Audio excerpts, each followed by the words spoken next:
Oke guys, ya kita berjumpa lagi dengan saya Preman Kuliner. Di sini ada Mas Anjar, mentor saya di diet keto. Di sini saya akan berbagi pengalaman dengan diet keto. Jadi ada sang mentor yaitu Mas Ginanjar. Selamat siang Mas Ginanjar. Siang Mas Jimbung. Gimana kabarnya? Baik Mas Preman ini. Dietnya gimana nih Mas dietnya? Alhamdulillah mungkin sampai 5 bulan ini bisa turun hampir 20 kilo. Wush, luar biasa. 2 bulan? 5 bulan. 5 bulan? 5 bulan. Turun?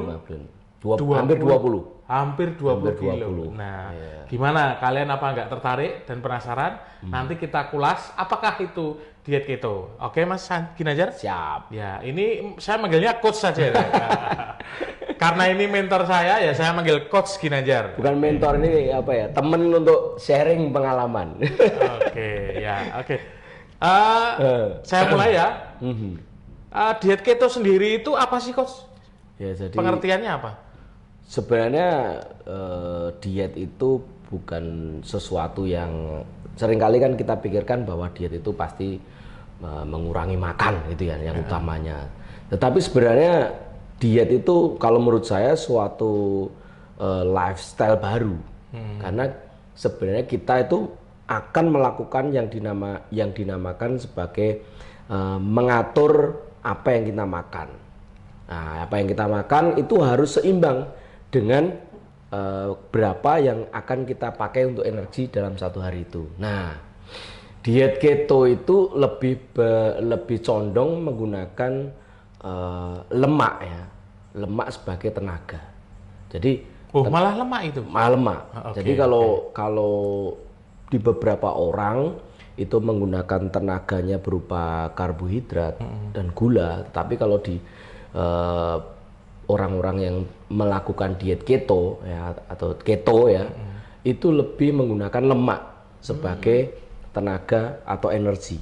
Ya. Berarti makan sate tidak apa-apa ini? Nah, jadi menu makanan untuk mengisi energi itu lebih berasal dari lemak. Lemak-lemak itu bisa kita dapatkan dari telur, dari daging yang ada lemaknya ya, kemudian dari buah-buahan yang ada lemaknya, misalnya apokat dan sebagainya. Nah, itu lebih banyak dikonsumsi itu. Dan sekali lagi, kalau tubuh kita banyak lemak, nah itu yang akan dipakai untuk tenaga kita. Ya. Oke. Jadi misalkan yang semula waktu itu saya awal-awal itu masih mengkonsumsi karbohidrat yang luar biasa banyak. Sebenarnya oke ya, karbohidrat gula itu sebenarnya oke, cuma dalam batasan yang secukupnya. Cuma kan kita sesama penyuka nasi dan makanan minuman manis, ketika itu masuk ke tubuh kita, itu akan jadi kesenangan dan itu akan sulit untuk berhenti.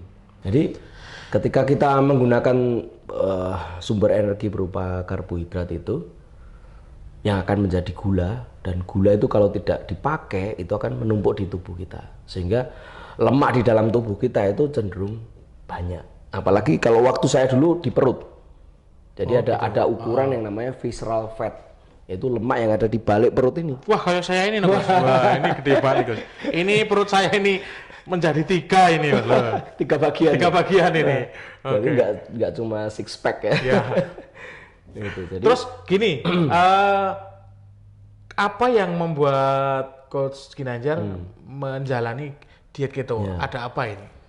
Jadi waktu itu saya nikah itu sudah besar ternyata ya. Pada saya sudah mungkin di 80-an.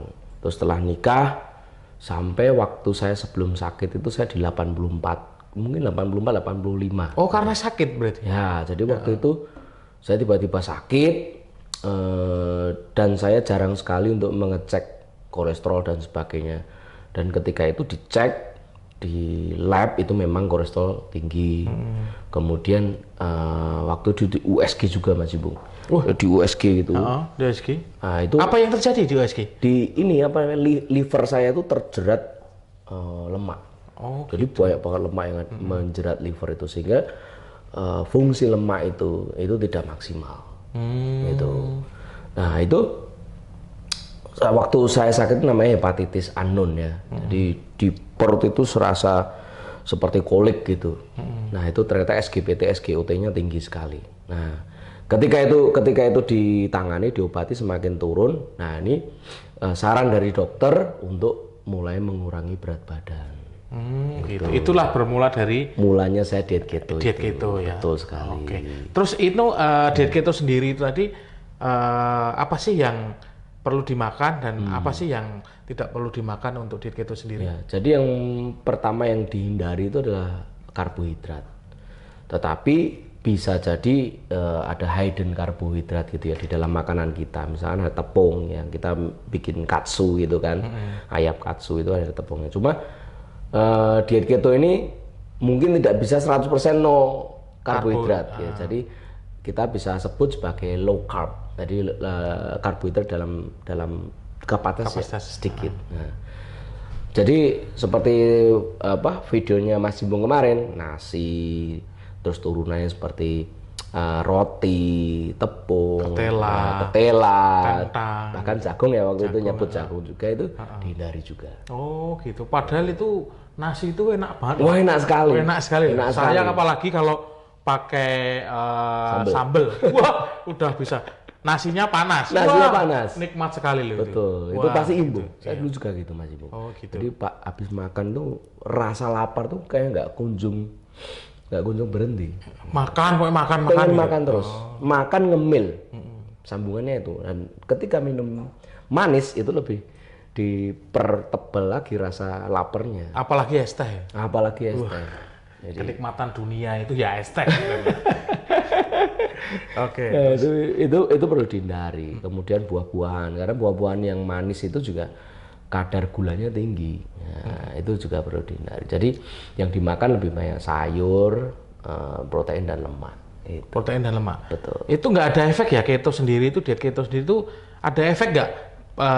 Kayak apa ya itu dari kemarin teman punya ataupun punya kalau yang utama yang di pikiran teman-teman itu yang belum memulai diet keto yaitu kalau diet keto kan harus lemak.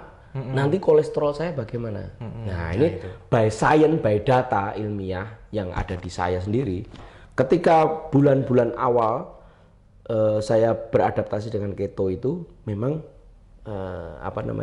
angka saya waktu itu tes ya, angka darah kolesterol itu naik.